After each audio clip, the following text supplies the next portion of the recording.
Mesdames et messieurs, chers téléspectateurs, bonjour à toutes et à tous et bienvenue sur l'heure de la révélation. Le titre du message du jour est « Lève-toi et mange, le voyage est long ». Troisième partie. Alors l'ange de Dieu l'a touché et a dit « Lève-toi et mange ». La passion doit être une fonction de la visitation. Quand vous rencontrez un homme qui a une passion sans faille pour Dieu, c'est que cet homme a été visité par Dieu. Et la passion que vous avez à la parole de Dieu, la passion que vous avez à rester, à chercher la présence de Dieu, cette passion est proportionnelle à l'ange qui vous a touché ou l'ange qui vous a visité. Quand vous voyez un homme qui n'arrive pas à prier pendant que les autres prient, c'est parce qu'il n'a pas été visité par l'ange. Quand vous voyez un homme qui n'arrive pas à jeûner pendant que les autres jeûnent, c'est parce qu'il n'a pas été visité par l'ange. Parce que quand l'ange vous visite, quand l'ange vous touche, cela provoque une sorte de passion en vous. Vous ne pouvez pas être directement ou indirectement connecté à la grâce de ce ministère, que vous soyez un admirateur, sans pour autant ne pas être contaminé par cette passion à la prière. Tant que vous êtes connecté à cette grâce, vous allez forcément être contaminé par cette passion à la prière. Vous allez apprendre à prier, à avoir une vie de prière le matin, le soir. Goliath a compris cette alchimie de la prière. Et c'est pour cela que Goliath faisait des tours en journée et dans la nuit, d'accord, pour frustrer le peuple d'Israël avec ses prières, ses incantations. Car celui qui vainc la nuit règne sur le jour. Maintenant, si vous êtes pasteur, ministre de Dieu, serviteur de Dieu, tout ce que vous voulez, ne prenez surtout pas votre dévotion quotidienne comme votre prière de tous les jours, car cela ne définit pas du tout votre intimité, votre relation personnelle avec Dieu. Parce que les dévotions quotidiennes, les dévotions matinales, en fait, sont faites beaucoup plus en famille. Les dévotions matinales, c'est pour l'unité de la famille. C'est avec votre famille que vous faites cela à l'égard de Dieu. Mais en tant qu'homme de Dieu, vous devez avoir une intimité personnelle. Vous devez avoir une relation personnelle avec Dieu. Vous devez avoir des moments personnels où vous priez, où vous demeurez dans la présence de Dieu. Et ce qui n'a absolument rien à voir avec votre dévotion quotidienne en famille. Regardez un peu la vie de Jésus-Christ. Personne dans la vie ne peut réussir tant que les cieux ne s'ouvrent pas sur lui. Et les cieux s'ouvrent seulement sur les hommes qui en possèdent, qui en détiennent la clé. Et vous devez savoir aussi que pour que les cieux s'ouvrent sur vous, c'est toute une préparation qu'il faut faire. Cela se prépare à l'avance. La Bible a dit de Jésus-Christ, quand Jésus-Christ est sorti du lieu de la prière, c'est alors que les cieux se sont ouverts sur lui. Alors donc, si vous voulez jouir de l'ouverture des cieux sur vous, préparez-vous pour cela. Regardez par exemple Noé. Pendant 40 jours, Noé n'arrêtait pas de faire entrer les animaux. Et arrivé au 40e jour, quand il a fini et quand il a fermé les portes, les cieux se sont ouverts sur lui. Et remarquez qu'il y a une corrélation, il y a une relation très étroite entre fermer les portes sans fermer et l'ouverture des cieux. C'est-à-dire qu'il y a une relation étroite entre la séparation, parce que quand on parle de fermer les portes, quand on parle de s'enfermer, cela parle simplement de la séparation. Séparez-vous, demeurez dans le lieu secret, le lieu de la prière, et c'est cela qui provoquera l'ouverture des cieux sur vous. Et la Bible dit de Jésus aussi, quand les cieux se sont ouverts sur lui, une voix s'est fait entendre. Mes amis, vous vous débattez, vous avez du mal à vous faire connaître, vous avez du mal à vous faire entendre, vous avez du mal à être affiché. Mais laissez-moi vous dire que si jamais les cieux s'ouvrent sur vous, l'annonce de votre ministère sera une chose naturelle. Votre ministère n'aura aucune difficulté à se faire connaître. Et la Bible dit donc que quand les cieux se sont ouverts, une voix se fit entendre. Et vous savez, quand vous parcourez votre Bible, quand vous parcourez la Bible de bout en bout, vous allez voir que chaque manifestation, toutes les grandes manifestations de miracles, en fait, ont été bien préparées en l'avance. Vous allez voir que dans Jean 11:39, Jésus-Christ a demandé à Marie d'enlever la pierre qui refermait la tombe de Lazare. Mais Marie a dit non, car à ce moment précis que le corps de Lazare est déjà en décomposition et qui serait déjà en train de puer. Mais Jésus-Christ lui a dit non, moi je ne peux rien percevoir de tel, car n'oublie pas que le parfum, la bouteille de parfum que tu as brisée sur mes pieds et que tu as utilisé tes cheveux pour essuyer, l'odeur, la senteur de ce parfum m'a empêché, ne peut pas me permettre, d'accord, de percevoir cette puanteur d'une situation, cette puanteur de ce corps dont tu parles. Et donc, moi, je ne vois aucune puanteur, je ne vois aucune difficulté dans cette situation. Et si vous lisez Jean 11, verset 2, quand on a annoncé à Jésus-Christ que Lazare était malade, Jésus-Christ a dit ceci. Jésus-Christ a dit que cette maladie était pour la gloire de Dieu. Et rappelez-vous que la Bible a signifié que c'était cette même Marie qui a envoyé le message à Jésus-Christ. Il s'agissait de cette même Marie qui a brisé le flacon de parfum sur les pieds de Jésus-Christ. Et ce flacon de parfum, ce parfum en fait avait une senteur exotique, une senteur extraordinaire. Et c'est la senteur de ce même parfum qui a empêché Jésus-Christ de percevoir la puanteur du corps de Lazare.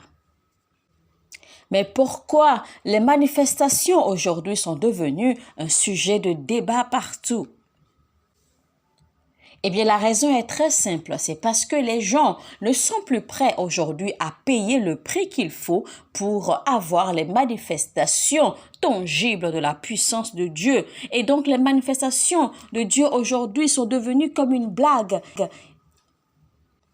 Elles sont vues comme une plaisanterie, elles sont vues comme de l'amusement.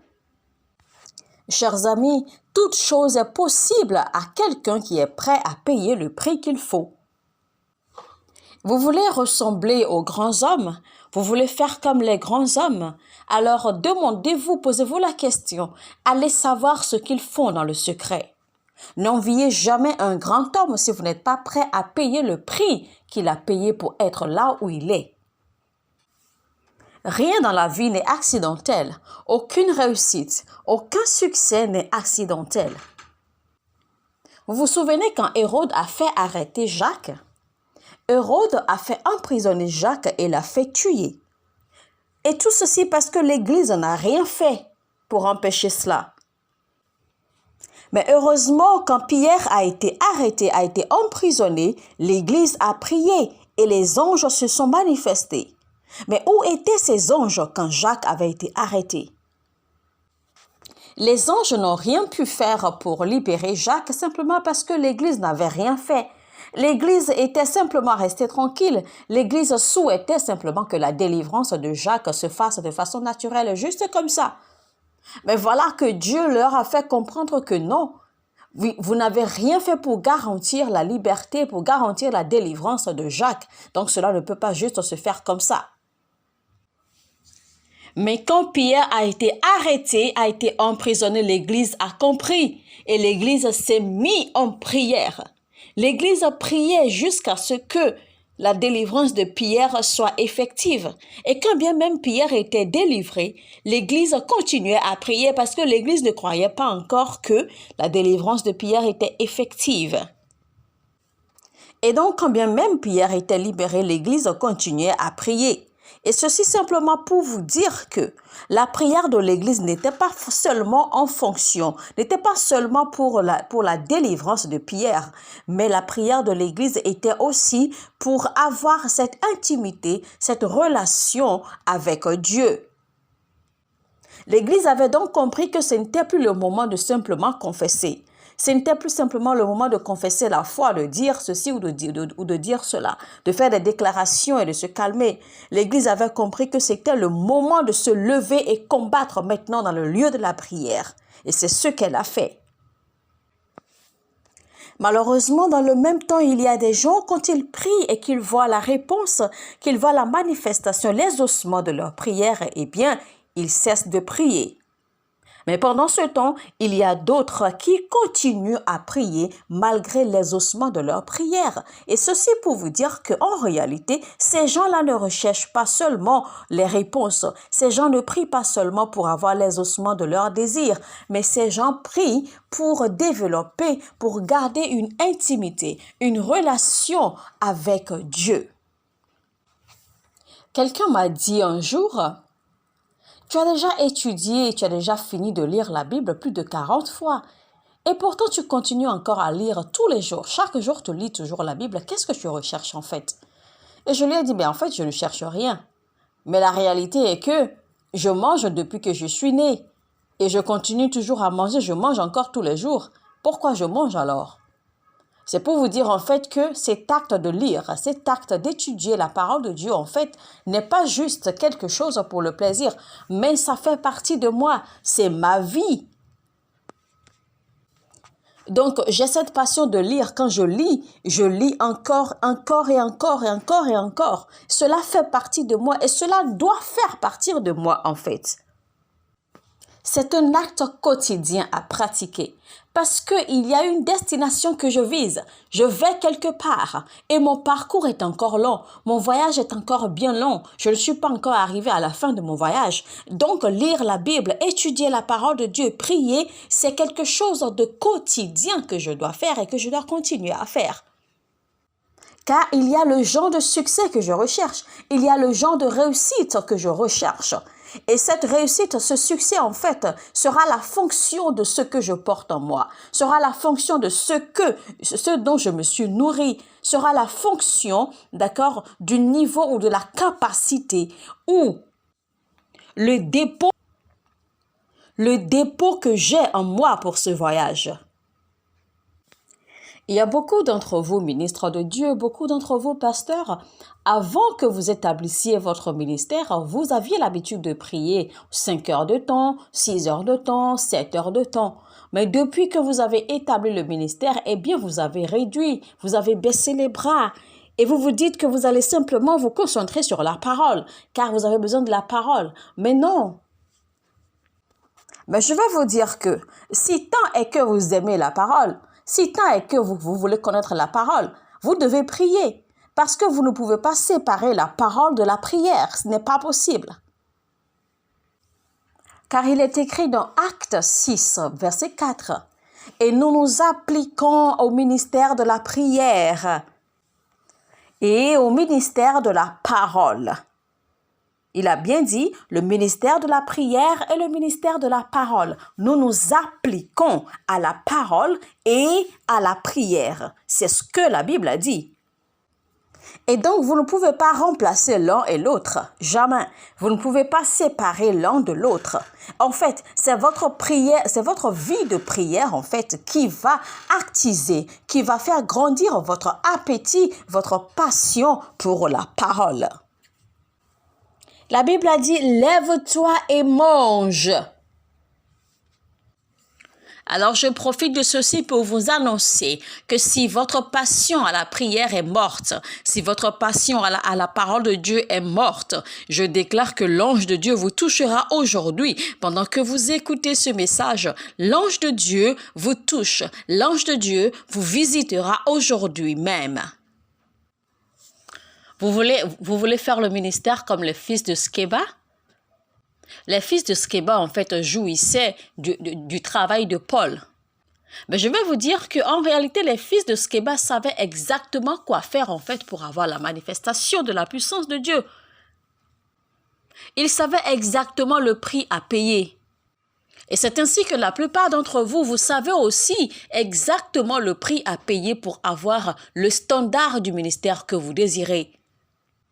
La Bible dit que les fils de Schéba ont enfermé l'homme dans la chambre. Ils l'ont enfermé. Donc les fils de Schéba en fait savaient que le secret, la clé pour avoir les manifestations de la puissance de Dieu à ce standard-là, c'était le lieu secret. C'était de s'enfermer.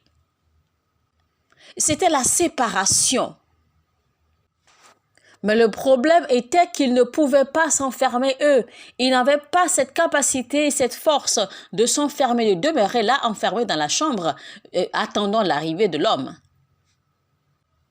Et donc, ils sont apparus le jour même, ils sont apparus dans la chambre le jour même où l'homme est apparu dans la chambre.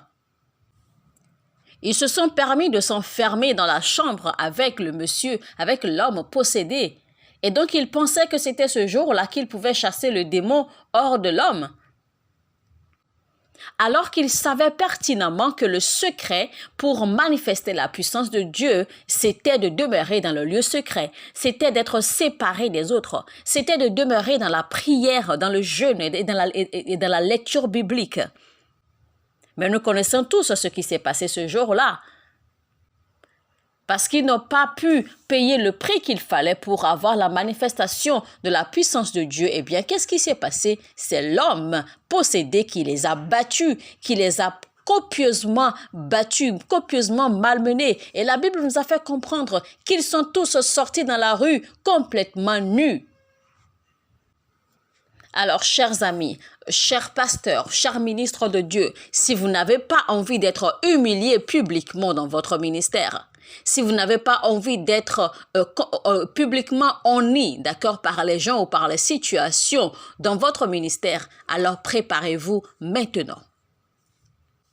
Préparez-vous dès aujourd'hui. Préparez-vous maintenant pendant que vous avez encore le temps. Préparez-vous en avance. Et préparez-vous tous les jours. En tant que ministre de Dieu, préparez-vous en avance. En tant que femme de ministre de Dieu, femme de pasteur, préparez-vous à l'avance. Même en tant que ministre du gospel, en tant que ministre, en tant que chantre de l'Éternel, je veux dire, vous devez vous préparer à l'avance. Tout ce que vous faites dans le ministère doit être proprement préparé à l'avance. Mais j'ai finalement compris qu'en réalité, le problème des gens, ce n'est pas que vous n'avez pas le temps. Le problème ici, c'est plutôt que vous ne connaissez pas votre priorité et vous ne savez même pas ce que vous espérez de Dieu. C'est pour cela que vous n'avez pas le temps de vous préparer. Vous n'avez pas le temps de passer du temps dans le lieu secret, dans la prière pour vous préparer avant de rendre ministère. Vos attentes, vos espérances sont trop minimes. Vous n'avez pas de priorité et c'est ce qui tue le corps du Christ aujourd'hui. C'est ce qui tue les ministres de Dieu aujourd'hui. Mais je vais vous dire qu'il est temps de se nourrir. Il est temps de manger. Comme l'ange a dit, lève-toi et mange maintenant, car ton parcours, ton voyage est encore long. Ton voyage est grand. Alors lève-toi et mange dans la prière, dans l'étude de la parole de Dieu. Mange dans la présence de Dieu, dans l'intimité. Cherche à avoir une relation avec la présence de Dieu. Mesdames et messieurs, chers téléspectateurs, ce sera donc tout pour aujourd'hui. C'était donc lève-toi et mange. Troisième partie, si ce message vous a édifié, partagez-le donc au maximum dans vos différents groupes, sur vos différents réseaux sociaux. Partagez-le avec vos amis, vos proches, vos collègues et vous serez richement bénis. Abonnez-vous à cette chaîne si vous ne l'avez pas encore fait et activez la cloche de notification afin de recevoir des rappels à chaque publication. Et ceci, je vous dis que Dieu vous bénisse abondamment. À bientôt.